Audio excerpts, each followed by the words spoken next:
Hello. It's been a long time since I've made a little vloggy video kind of thing. Can you call this a vlog? It's so low quality. Um, so I guess this is like another little life update, but nothing dramatic has happened. I've put on a bit of weight, but fuck it, who cares? I'm eating good. Um, okay, so last Friday, me and Ashley went to the UK vegan camp out. I've still got my wristband on. It was amazing. We met James Aspey, met Joey. We missed Ed's speech, which sucks, and we missed Keegan Kunz, or Keegan Kuhn, whatever, who worked on Cowspiracy. But yeah, all in all, really good weekend, really good food, really good atmosphere. It's just so chill, amazing. I loved it. That was in Nottingham. We came from South London. It took like 4 hours to drive, and then we were planning on driving back that evening um, to London. But I thought, oh, Northampton's on the way. I'll pop in to see my mum, have a cup of tea or something. So we drove back, and we ended up staying the night basically. And then we found out, well, on the way there, Ashley was like, Joey and James are doing an animal save tomorrow. And we had this whole sort of conversation because she's basically always been a bit too scared to kind of go to an animal save, like a vigil. So I was like, okay, right, well, if these two guys are going, obviously that's giving you the confidence to sort of get active. But obviously, after the camp out, we were just on it. We just wanted to be active, we wanted to sort of devote our lives to activism. So when I said, all right, but what time we got to get there? She said it's in Suffolk at like 7 in the morning. I was like, oh my god, I've done so many miles in my car, I can't be asked. Long story short, I got persuaded to do it.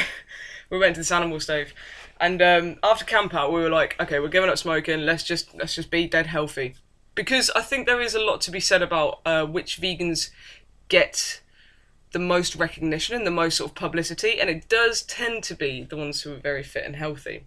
I might do another video on that a bit later. Um, so anyway, yeah, we'd given up smoking, and we got to the vigil, and I was like, we were both kind of standing there like, I kind of want a fag. I really, really want a fag, because it's so stressful. It's such a stressful situation to be in. Um, so yeah, like I'd seen the footage 1,000 times of all of like I've got mates who go to vigils. I see activists, all these YouTubers going to vigils, and you just know what you're getting in for. When that truck comes, it's going to be full of cows, pigs, chickens, whatever. So anyway, but that did not make a patch on what I experienced. So the first truck arrived, and it was about 20 past 7. No, maybe about 8 o'clock in the morning.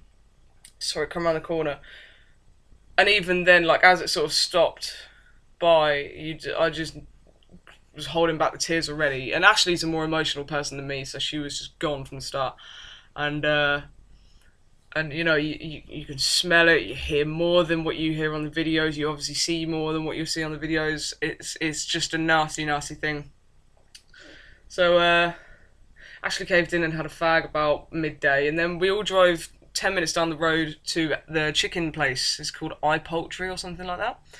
And we saw the chickens, and I think they said they crammed like 10,000 chickens in one lorry, which is fucking a lot. And now the chickens got me more emotional than the pigs, which is weird because I don't know why, I've always loved pigs. But yeah, the chickens just get me, and I sort of made eye contact with one poor chicken, and I just had this sort of moment where I just looked at this hen, and she just kind of, she was lying down and she was sort of snuggling herself a little bit, nuzzling into herself, and then she just sort of was closing her eyes like that just to kind of get any kind of comfort that she could, and you can just tell that she'd just given up, and it was the most heartbreaking thing I've probably ever seen with my own two eyes. It was nasty, nasty shit. So anyway, then I caved and I had a fag, and it got me thinking that I'd spent all of this time devoting my veganism to health, because it does sort of come with the package that you are just, you can be a junk food vegan, you can be an unhealthy vegan, but it is still admittedly a percentage healthier than if you're a junk food omnivore. Do you get what I'm saying? But yeah, and so I just sort of realised that I'd spent all of this time caring about my health when the sole primary reason why I went vegan was for the animals. It was for ethical reasons. And since then, I've been Just eating so much unhealthy stuff. I really have. I dare say I've put on a stone. I haven't weighed myself in a few days, but I'm definitely packing in the pounds. But right now, I don't care. I really don't care.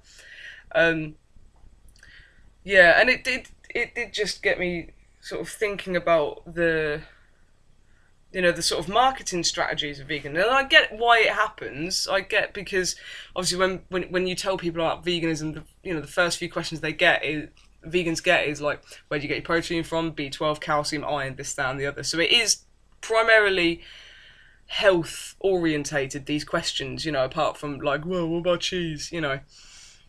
So I get that, like, when the vegans that tend to sort of get the most publicity in the public eye are the ones that are fit and healthy and probably a little bit jacked as well. Because they want to be the picture of health. They want to basically eliminate any potential questions from omnivores. They want to just eradicate all arguments. I do get that. Um, but yeah, it did. So being at camp out, you are just sitting there, just going, yeah, I'm gonna look like James Aspey in half a year. I'm gonna get stoked. I'm gonna be the next vegan Johnny Bravo. It's gonna be amazing. But then as soon as you step out of that environment and you step into an environment that reminds you of why you went vegan and not just plant based, you went vegan. Includes cosmetics, shoes, clothes, whatever, household products. You start to think, well, why the fuck did I ever care about being healthy? I never did this to be healthy. You can smoke when you're vegan. You can drink when you're vegan. You can eat fucking peanut butter for breakfast, lunch, and dinner, and it still be vegan. So it does just make it did just make me kind of go, why did I ever care about that when these animals are dying literally in front of me? Just as a side note, something that I didn't realise until after the vigil, when I think I watched Joey Carbstrong's video about the vigil, the same vigil. Um, he said in this video that the trucks come by and then they've all got the slits and they've got the live pigs in them. The truck that comes out of the slaughterhouse is a closed lorry basically. It's just like a normal lorry that you see, and that has got the dead pig in it. So you see it go in and you see it go out. And I was worried about being healthy. I was worried about not getting enough iron, or lysine or whatever. And I was worried.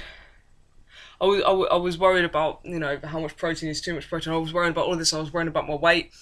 And in front of me were these dead pigs, these live pigs, and these dead pigs, these live chickens, and these dead chickens. Do you know what I mean? And it just put it all back into perspective for me. And it felt like I'd just gone vegan again. I'd just made the connection again. Because you can lose the connection when you become vegan. When it starts to become routine, and you're used to you don't really surprise going, oh my god, babe, look, there's meat substitutes. You don't really get that initial excitement anymore. So you do get used to being vegan, and it does just become a normal thing. But then you go to these visuals and you're like, oh, that's why. It does just sort of reset it into place a little bit. But yeah, weird, amazing. I'd love to do more activism. I want to get into doing things like the Cube of Truth, sort of Anonymous for the Voiceless, that kind of thing. But yeah, I did just want to give you a little life update. Nobody watches these, so I don't really have to worry about sort of the production of this. It's just nice to feel like I'm talking to someone, but they don't have to respond. It's quite self gratifying really doing these. um, yeah, I'm just going to shut this on YouTube. So yeah, I think that's all I wanted to talk about in this one. Yeah, all right. See you later.